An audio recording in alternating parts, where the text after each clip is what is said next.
बाघों की अठखेलियों को लेकर रणथंभौर नेशनल पार्क पूरी दुनिया में मशहूर है, लेकिन अपनी खास पहचान रखने वाले प्रदेश के सबसे बड़े टाइगर रिजर्व में करीब 2 सालों में 16 बाघों की मौत हो गई है और जिनमें की ज्यादातर बाघों की मौत टेरिटोरियल फाइट की वजह से हुई है। कब कब बाघों की मौत हुई है वो हम आपको ग्राफिक्स के जरिए दिखा रहे हैं।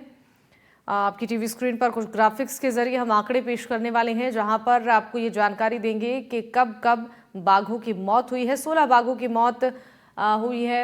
जनवरी 2023 की बात करें तो यहाँ पर एक बाघ और एक बाघिन और एक शावक की मौत हुई थी। 10 जनवरी 2023 में बाघ टी 57 की मौत हुई थी और 31 जनवरी 2023 को बाघिन टी 114 की मौत हुई थी। बाघिन टी 19 कृष्णा की मौत 9 फरवरी 2023 को हुई थी और मई 2023 में फिर एक बाघ की मौत हुई थी और 10 मई को बाघ टी 104 की ट्रैंकुलाइज करते समय मौत हो गई थी और 11 दिसंबर 2023 को बाघिन टी 69 के शावक की मौत हो गई थी। जनवरी 2024 में एक बाघिन और 2 शावकों की मौत हो गई थी और इसके अलावा 2024 जनवरी में बाघिन टी 99 प्रीमेच्योर डिलीवरी के दौरान मौत हो गई थी। बाघिन टी 60 और उसके शावक प्रसव पीड़ा में उनकी मौत हो गई थी। सितंबर 2024 में बाघ टी 85 की मौत हुई थी।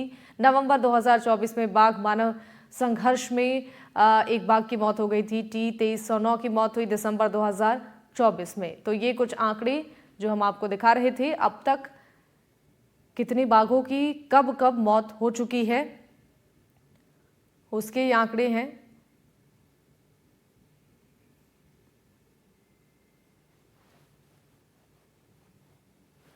तो ये ग्राफिक्स आपकी टीवी स्क्रीन पर, जिससे आपको अंदाजा लग जाएगा कि बाघों की मौत कब कब और कितनी बाघों की मौत अब तक हो चुकी है। 10 मई को बाघ टी 104 की ट्रैंकुलाइज करने के दौरान मौत हो गई। 11 दिसंबर 2023 को बाघिन टी 69 की शावक की मौत हो गई और जनवरी 2024 में एक बाघिन और 2 शावकों की मौत हो गई। इसके अलावा बाघिन टी 99 का प्री मेच्योर डिलीवरी की में गर्भपात के दौरान मौत हो गई और 2। तो बाघों की मौत को लेकर अब सवाल वन विभाग और प्रशासन पर भी खड़े हो रहे हैं। जिस तरीके से वन विभाग तमाम तरीके की व्यवस्थाओं को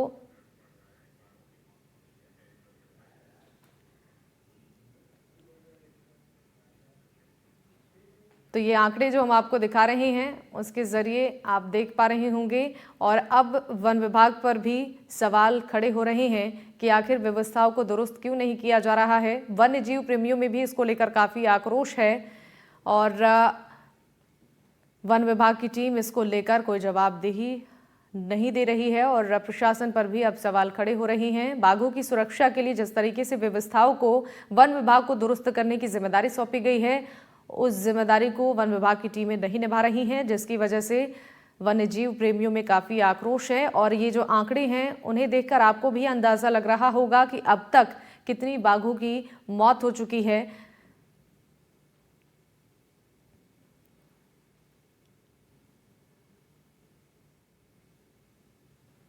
तो नवंबर 2024 में एक बाघ की मौत हुई थी और दिसंबर 2024 में भी हाल ही में एक बाघ की मौत हुई है।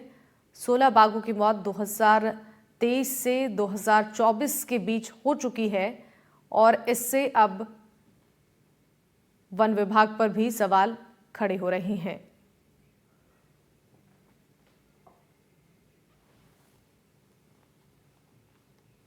तो बाघों की अठखेलियों को लेकर रणथंभौर नेशनल पार्क पूरी दुनिया में मशहूर है, लेकिन अपने खास पहचान रखने वाले प्रदेश के सबसे बड़े टाइगर रिजर्व में करीब 2 सालों में 16 बाघों की मौत हो गई है। इसको लेकर एक खास रिपोर्ट आपको दिखाते हैं।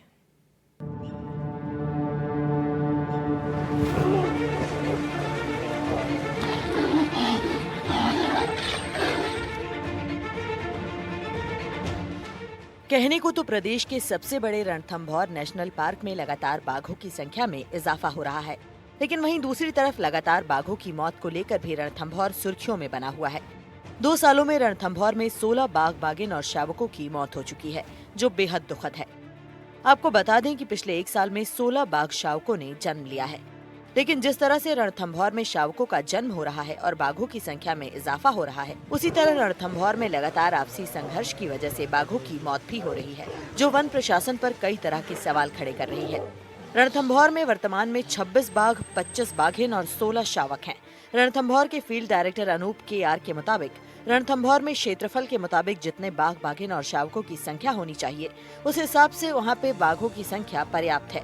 ऐसे में रणथंभौर में कोई नया शावक जन्म लेता है और फिर युवा होकर अपनी माँ से अलग होता है तो अपनी नई टेरिटरी बनाता है, तो फिर कई बार टेरिटरी के लिए किसी दूसरे बाघ से उसका टकराव होता है और आपसी संघर्ष में कमजोर बाघ की मौत हो जाती है।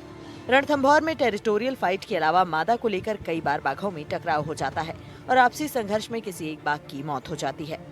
रणथंभौर में जिस तरह से 2 सालों में 16 बाघों की मौत हुई है, उसमें अधिकतर बाघों की मौत टेरिटोरियल फाइट की वजह से हुई है, जिसकी वजह या तो मादा रही है या फिर टेरिटरी को लेकर आपसी संघर्ष में बाघ की मौत हुई है।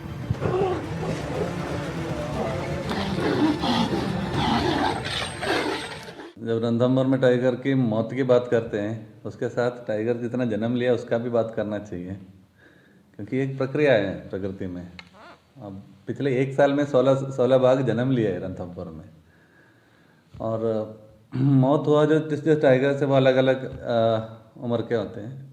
कुछ बहुत बुढ़े होके मरे हैं, कुछ ये टेरिटोरियल फाइट की वजह से हुआ है। टेरिटोरियल फाइट तब होता है जब मदर के साथ बच्चे रहते, 1-2 साल तक बच्चे मदर के साथ रहते, उसके बाद माँ उसको भागा देते अपने एरिया से। तो उसमें से जो मेल टाइगर है उसको अपना जगह बनाना पड़ता है, क्योंकि जंगल में मेल टाइगर अपना स्थान टेरिटरी बना के उसी में रहते हैं। तो जंगल में ऑलरेडी मेल टाइगर्स अपना अपना टेरिटरी में रह रहे हैं, उसके बीच में आके अपने जगह बनाने की कोशिश करेगा, तब होता है टेरिटोरियल फाइट। उसमें ज़्यादातर वो बड़े ताकतवर बाघ जीता है, दूसरे को मार देता है। अब आपको बताते हैं कि रणथंभौर में पिछले 2 सालों में कब कब कितने बाघों की मौत हुई है। जनवरी 2023 से दिसंबर 2024 तक 16 बाघों की मौत हो चुकी है। जनवरी 2023 में 1 बाघ, 1 बाघिन और 1 शावक की मौत हुई। 10 जनवरी 2023 को बाघ T57 की मौत हुई।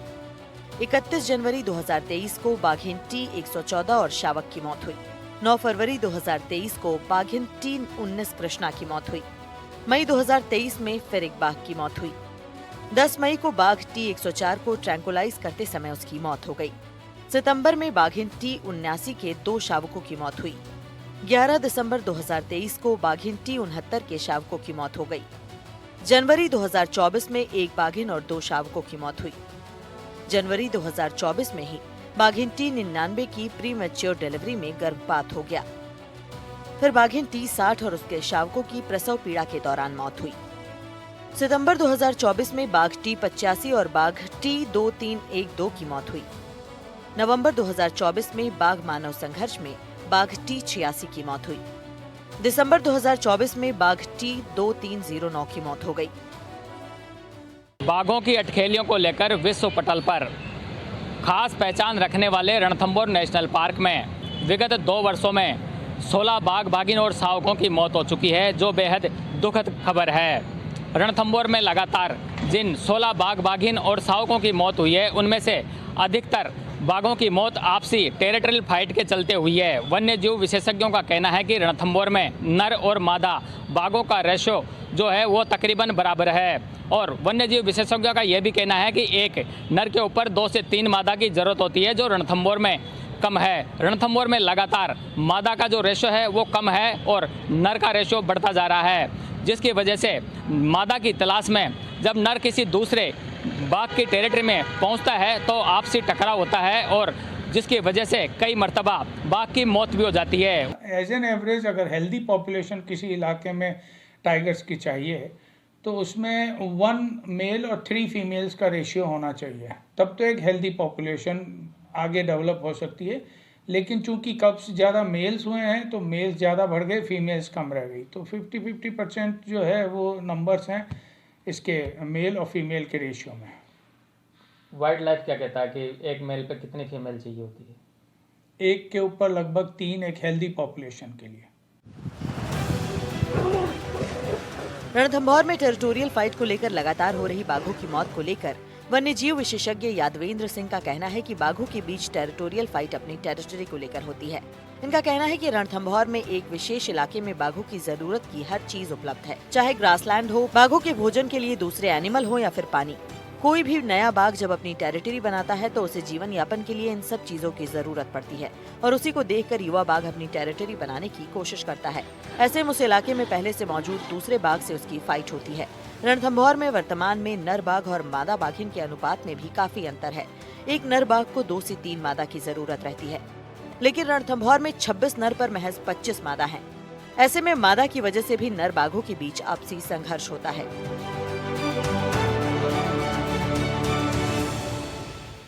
देखिए, टेरिटोरियल फाइट जो होती है वो टेरिटरीज को लेकर के होती है, क्योंकि जो टाइगर है वो एक सॉलिटरी नेचर का एनिमल है। सॉलिटरी नेचर में होने से उसके लिए अकेला रहना वो ज़्यादा पसंद करता है। वो सिर्फ अपने फीमेल के पास में, मेल और फीमेल का मिलन जब होता है वो मीटिंग के टाइम पे होता है, या फिर जब फीमेल्स के कब्स हो जाते हैं तो वो फीमेल्स अपने कब्स के साथ में रहती हैं, तब जरूर ये एक साथ देखे जा सकते हैं। अदरवाइज टाइगर जो सॉलिटरी नेचर का एनिमल है वो अपनी टेरिटरी, अपना इलाका, अपना एरिया बना करके रहता है।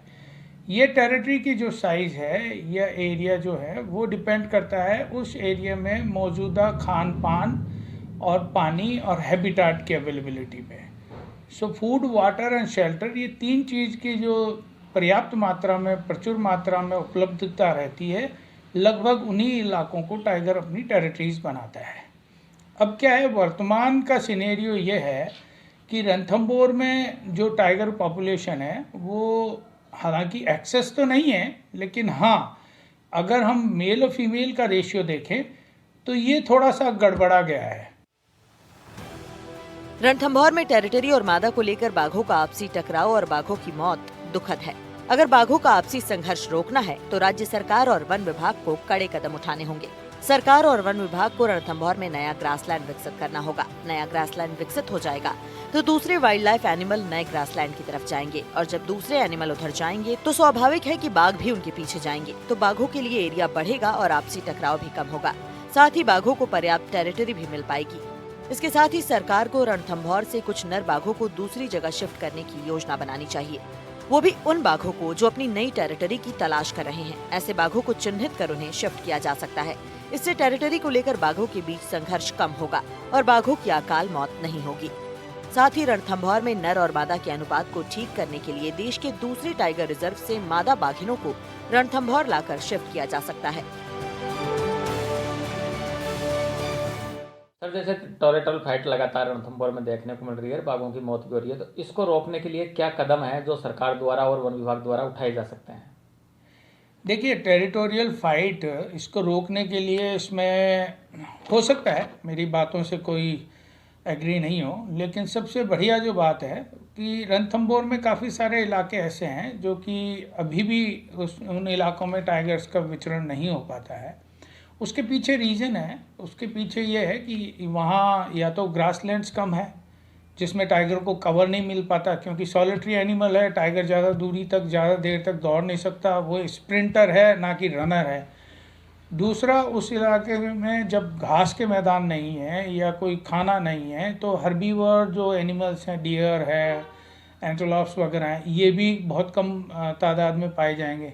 जब वहाँ पर खाना और पानी टाइगर को नहीं मिलेगा तो उस इलाके में वो टाइगर अपनी टेरिटरी नहीं बनाते हैं। लिहाजा पूरा प्रेशर, जहाँ खाना पानी की व्यवस्था पूरी अच्छी है, व्यवस्था का मतलब जहाँ प्रचुर मात्रा में उपलब्ध है, वहीं टाइगर आपस में एक दूसरे से टेरिटरी के लिए लड़ते रहते हैं। तो सरकार को चाहिए कि उन इलाकों को फाइंड आउट करके ग्रासलैंड डेवलप करने तो ग्रासलैंड डेवलप करे, वाटर होल्स डेवलप करने हैं तो मैन मेड वाटर होल्स वगैरह ये डेवलप करे, ताकि वहाँ पर सांबर, चीतल वगैरह का विचरण शुरू हो और उनके पीछे पीछे टाइगर अपने आप पहुँच जाएगा। रणथंभौर में लगातार हो रही बाघों की मौत रणथंभौर के लिए ही नहीं बल्कि वन्यजीव प्रेमियों और सरकार के लिए भी चिंता की बात है। टेरिटरी और मादा को लेकर बाघों के बीच हो रहे आपसी संघर्ष को रोकने के लिए राज्य सरकार और वन विभाग को जल्द से जल्द कोई ठोस कदम उठाना चाहिए, ताकि रणथंभौर बाघों से आबाद रह सके और रणथंभौर घूमने आने वाले सैलानियों को यहाँ बाघों की अटखेलियाँ इसी तरह दिखाई देती रहें। एनडीटीवी राजस्थान के लिए सवाई माधोपुर से बजरंग सिंह की रिपोर्ट।